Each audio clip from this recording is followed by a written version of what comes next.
The Detroit Regional Chamber essentially serves as a regional voice of the Southeast Michigan business community. So that's my perspective when I make my remarks, and I give the perspective that I hear from our members, our public partners, which include city and county governments throughout the region.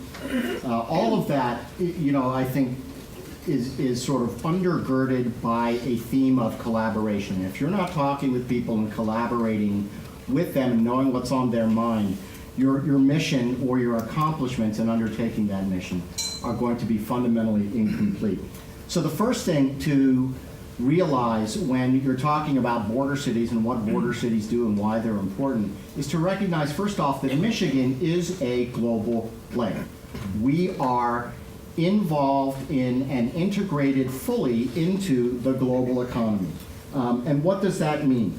It means that, for example, of the foreign auto firms that are located here in the United States, last year, those foreign auto firms performed or undertook $1.6 billion worth of auto-related research and development in this country. 1.2 billion of that activity was undertaken right here in Michigan. That alone is an indicator of the integration of Michigan and its talent base, its asset base, into the global economy. On exports, Michigan exported $51 billion in goods and services in 2011 to over 200 countries around the world.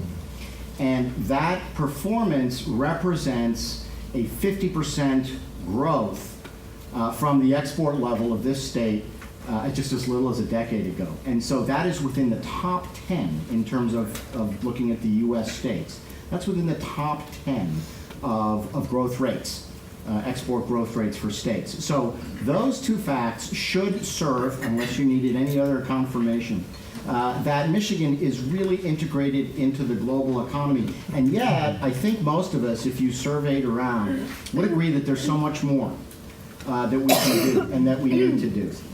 So we have the asset base, we have the talent base. What do border cities do?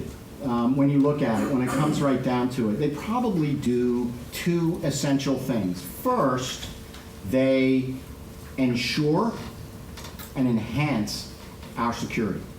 As a geographic matter, that's the first thing that cities as a geographic player do, whether it's customs or immigration or more fundamental matters of homeland security. The second thing that border cities do, from an economic development perspective, of course, is do all they can do while taking those security needs into account to grow the economy.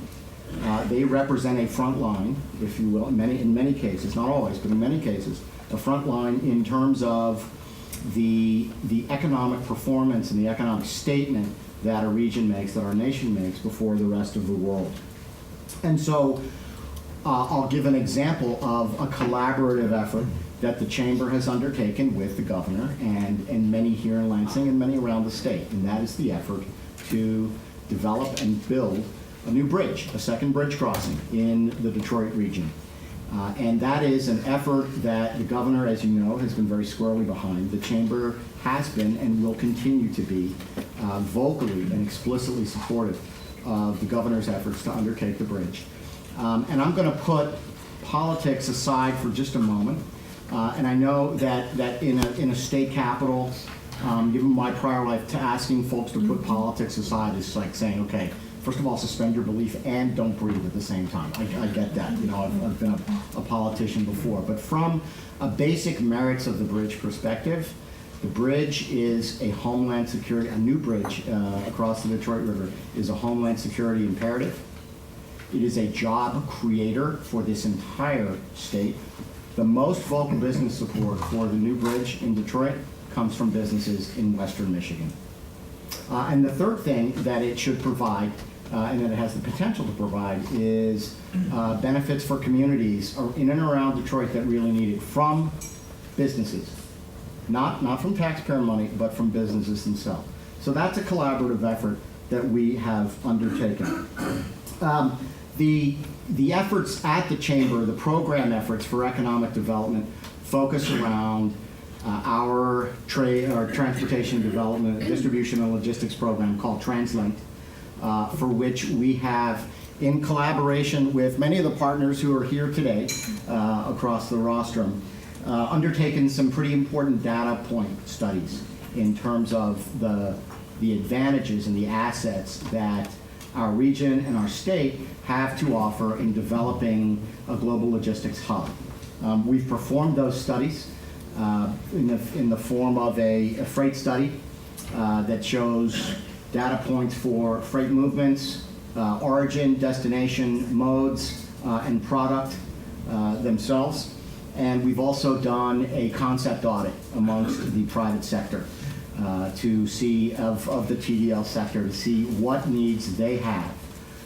Based on that concept audit and those data points, we're convinced moving forward that the private sector is what's going to move the development of the transportation, distribution, and logistics hub. However it develops, with TransLink, with Glyph, with the state, all of whom we hope will be central players in the effort moving forward. And that's what the Chamber's going to focus on. We're directing our efforts toward the private sector and making sure that the private sector has helped us to develop and can follow the metrics that we need to measure how we're doing, because that's key. Of course, if you can't measure it, you can't manage it. And we're also going to make sure that the private sector's interest and message in developing a logistics hub are taken into account and are voiced and are participant in the efforts that the state is going to undertake in developing the sector.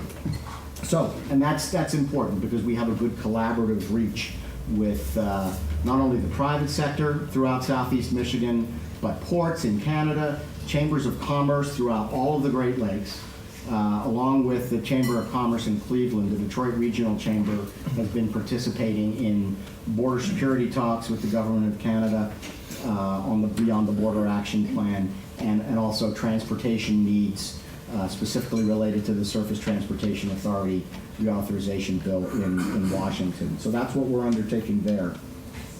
Now, I'm within 3 minutes, and I'm going to stay faithful to the remarks. So I'm going to take this last couple of moments to address another collaborative effort that the Chamber has undertaken for the past 30 years, and that is the Mackinac Policy Conference. And it's a Chamber-specific message to folks here in Lansing that I'll just throw out because I was asked to do it.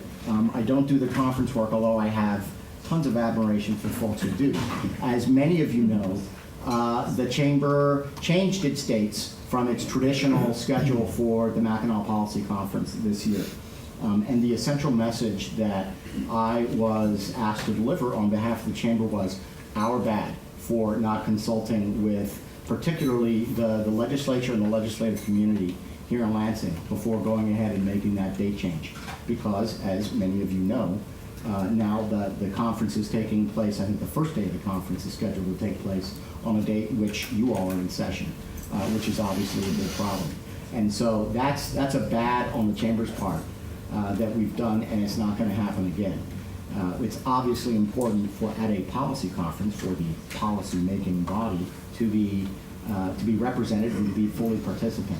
And so while the Chamber's looking at dates to make sure that your interests and your schedules are accommodated for future years, before there are decisions on that, we're obviously going to consult with you all before making that decision and undertake it. So that's it. I'm showing 60 seconds within my time, so I'm going to put it down right here and turn it over to my colleagues, and I look forward to the discussion.